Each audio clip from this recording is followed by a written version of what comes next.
حقوق اللہ تو ہماز خاص توبہ اور ندامت سے معاف ہو سکتے ہیں، لیکن بندوں کے حقوق ایسے نہیں کہ حقوق العباد وہ حقوق ہے جسے جب تک بندے معاف نہیں کرے گا اللہ تعالیٰ بھی معاف نہیں کرے گا۔ بس صبح سے یا اللہ معاف کر دے کہہ دیا اور سب کچھ ختم ہو گیا، ایسا نہیں ہے، بلکہ جب تک مظلوم کا حق ادا نہ کیا جائے، جب تک جس کا حق مارا ہے وہ معاف نہ کرے، تب تک یہ گناہ معاف نہیں ہو سکتا۔ یہی وجہ ہے کہ قیامت کے دن سب سے بڑا انصاف حقوق العباد کے معاملے میں ہوگا۔ اگر کسی نے کسی کا مال دبایا، کسی کی عزت پر حملہ کیا، کسی کے ساتھ دھوکہ دیا، کسی کا حق مارا، تو وہ حق اس دن اس کے نیک اعمال سے لے کر پورا کیا جائے گا۔ اگر اعمال کم پڑ گئے تو دوسروں کے گناہ اس پر ڈال دیے جائیں گے اور پھر جہنم اس کا مقدر بن جائے گا۔ اسلام میں حقوق العباد کو بہت زیادہ اہمیت دی گئی ہے۔ یہ اللہ کے وہ قوانین ہیں جو بندوں کے درمیان تعلقات کو بہتر بنانے کے لیے بنائے گئے ہیں۔ ان میں والدین کے حقوق اور اولاد کے حقوق، پڑوسیوں کے حقوق، بیوی کے حقوق، شوہر کے حقوق، یتیموں اور مسکینوں کے حقوق، مزدوروں کے حقوق، کاروباری معاملات میں ایمانداری، دوسروں کے مال و دولت کی حفاظت اور انسانوں کے ساتھ اچھا برتاؤ شامل ہے۔ ارشاد باری تعالیٰ ہے، نیکی اور تقوی میں ایک دوسرے کی مدد کرو اور گناہ اور زیادتی میں ایک دوسرے کی مدد نہ کرو۔ نبی پاک صلی اللہ علیہ وآلہ وسلم نے فرمایا، مسلمان وہ ہے جس کے ہاتھ اور زبان سے دوسرے مسلمان محفوظ رہیں۔ اس سے معلوم ہوتا ہے کہ کسی کے حق تلفی کرنا، دھوکہ دینا یا کسی پر ظلم کرنا اسلام میں ناقابل برداشت جرم ہے۔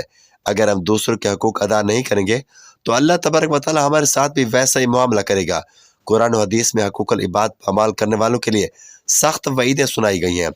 اللہ تبارک و تعالیٰ فرماتا ہے، جس نے ذرا برابر بھی نیکی کی ہوگی وہ اسے دیکھ لے گا، اور جس نے ذرا برابر بھی برائی کی ہوگی وہ بھی اسے دیکھ لے گا۔ نبی پاک صلی اللہ علیہ وآلہ وسلم نے ایک حدیث میں فرمایا، جانتے ہو کہ قیامت کے دن سب سے زیادہ خسارے میں، نقصان میں کون ہوگا؟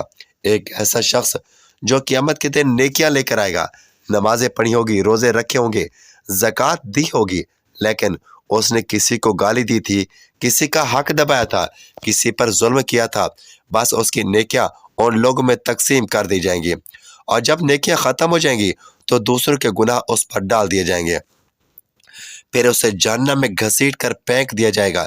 یہ حدیث سن کر لرز جانا چاہیے کہ اگر کسی نے کسی کا حق مارا، کسی کے ساتھ زیادتی کی، کسی کو دھوکہ دیا اور پھر دنیا میں توبہ کی اور معافی تلافی کیے بغیر مر گیا تو قیامت کے دن اس کے پاس کچھ نہیں بچے گا، سب کچھ تباہ ہو جائے گا۔ دنیا میں اگر کوئی شخص کسی کا حق مار کر مزے کر رہا ہے تو اسے یاد رکھنا چاہیے کہ یہ فائدہ بہت مختصر ہے، لیکن قیامت کے دن اس پر بہت بڑی مصیبت آئے گی۔ اللہ تبارک و تعالیٰ ظالم کو فوری سزا دے یا نہ دے، مگر اس کا حساب کا دن ضرور آئے گا۔ نبی کریم صلی اللہ علیہ وآلہ وسلم نے فرمایا، ظلم کرنے والا قیامت کے دن اندھیروں میں ہوگا۔ اگر آپ کسی کا حق مار چکے ہیں، کسی کا دل دکھا چکے ہیں، کسی کے ساتھ نا انصافی کر چکے ہیں تو آج ہی اس سے معافی مانگے، ورنہ کل حساب دینے کے لیے تیار رہیں۔ محترم ناظرین، آخرت میں بچنے کا صرف ایک ہی راستہ ہے۔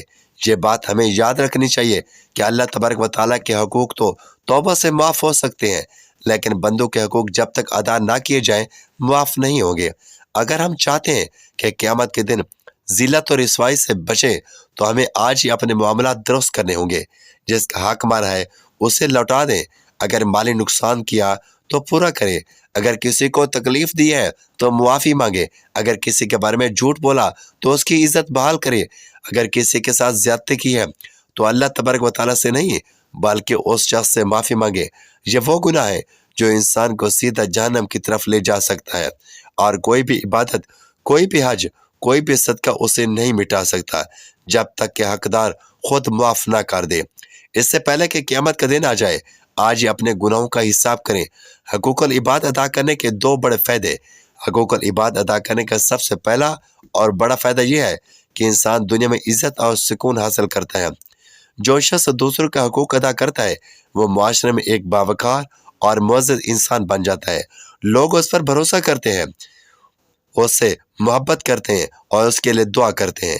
نبی کریم صلی اللہ علیہ وآلہ وسلم نے فرمایا، لوگوں میں سب سے بہتر وہ ہے جو دوسروں کو نفع پہنچائے۔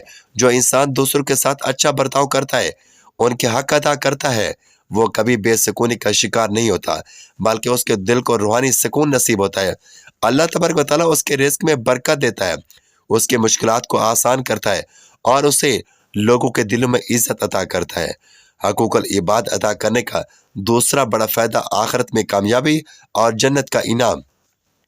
حقوق العباد ادا کرنے کا سب سے بڑا فائدہ یہ ہے کہ یہ آخرت میں کامیابی اور جنت میں داخلے کا ذریعہ بنتا ہے۔ نبی کریم صلی اللہ علیہ وآلہ وسلم نے فرمایا، جو شخص اپنے بھائی کی پریشانی دور کرے گا، اللہ تبارک و تعالیٰ قیامت کے دن اس کی پریشانی دور فرما دے گا۔ اگر کوئی شخص دوسروں کے حقوق ادا کرتا ہے، کسی پر ظلم نہیں کرتا، کسی کا حق نہیں مارتا، تو قیامت کے دن اس کا حساب بہت آسان ہوگا اور وہ بغیر کسی رکاوٹ کے جنت میں داخل ہوگا۔ برعکس اس کے کہ جو لوگ حقوق العباد کو نظر انداز کرتے ہیں، وہ قیامت کے دن شدید خسارے میں ہوں گے۔ اس لیے جو شخص جنت میں اعلیٰ مقام چاہتا ہے، اسے چاہیے کہ وہ دوسروں کے حقوق ادا کرنے میں کبھی کوتاہی نہ کرے۔ حقوق العباد قرآن و حدیث کی روشنی میں اسلام میں ایک مکمل ضابطہ حیات ہے جو انسان کی زندگی کے ہر پہلو کو احاطہ کرتا ہے۔ اس دین میں جہاں عبادات کا اہتمام ہے، وہاں معاملات اور اخلاقیات کو بھی غیر معمولی اہمیت دی گئی ہے۔ قرآن و سنت میں دو طرح کے حقوق کی بات کی گئی ہے، حقوق اللہ یعنی اللہ کے حقوق، اور حقوق العباد یعنی بندوں کے حقوق۔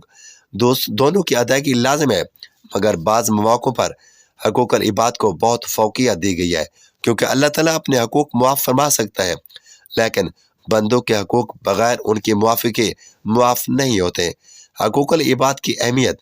رسول اللہ صلی اللہ علیہ وآلہ وسلم نے فرمایا، کیا تم جانتے ہو مفلس کون ہے؟ صحابہ نے عرض کیا، وہ شخص جو نہ درہم رکھتا ہو نہ دینار۔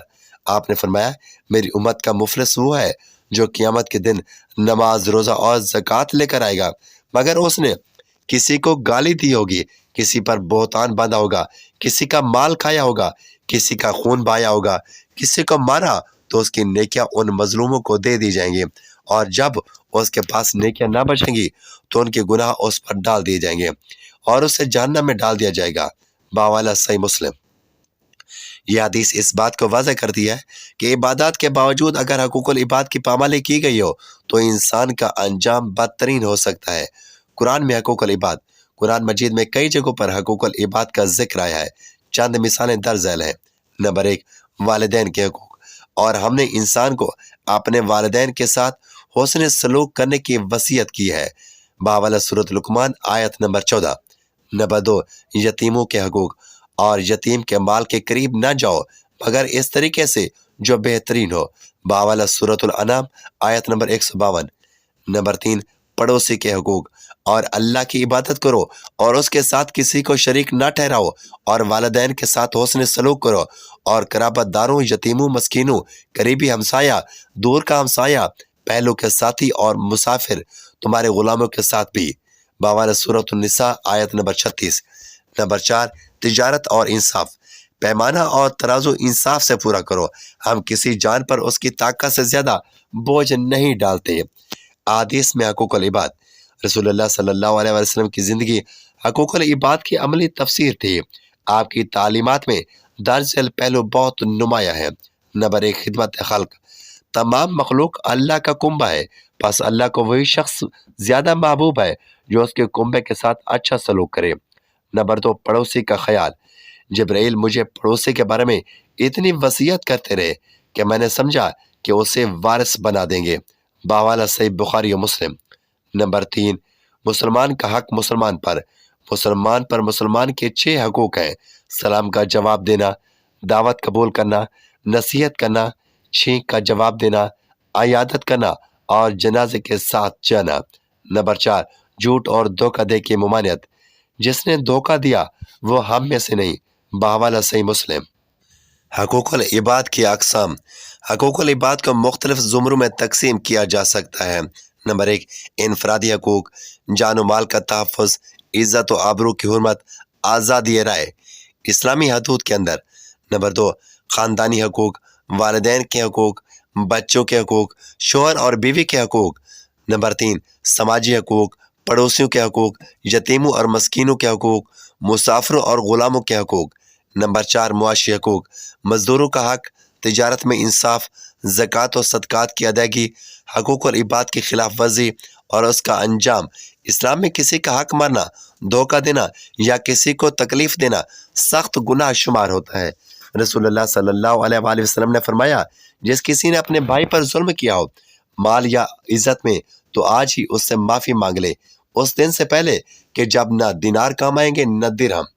حدیث اس بات کی گواہی ہے کہ قیامت کے دن انسان صرف اپنے اعمال کے ساتھ آئے گا اور کسی کے ساتھ ظلم کیا ہوگا تو اس کی نیکیوں سے بدلہ لیا جائے گا۔ اسلامی ریاست اور حقوق العباد۔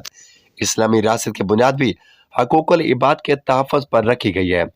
حضرت عمر فاروق کے دور خلافت میں ایک اونٹ کے بارے میں بھی پوچھ گچھ ہوتی تھی کہ کہیں وہ بھوکا یا پیاسا تو نہیں۔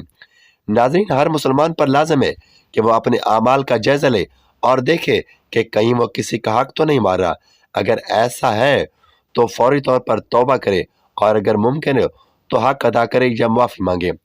حقوق العباد اسلام کا ایک بنیادی جزو ہے اور ان کی ادائیگی نہ صرف دنیا میں ایک پرامن معاشرہ قائم کرتی ہے بلکہ آخرت میں نجات کا سبب بنتی ہے۔ جو قومیں ان اصولوں پر عمل کرتی ہیں وہاں عدل، امن اور خوشحالی ضرور جنم لیتی ہے۔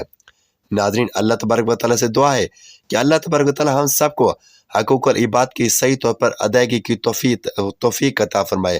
آمین یا رب العالمین۔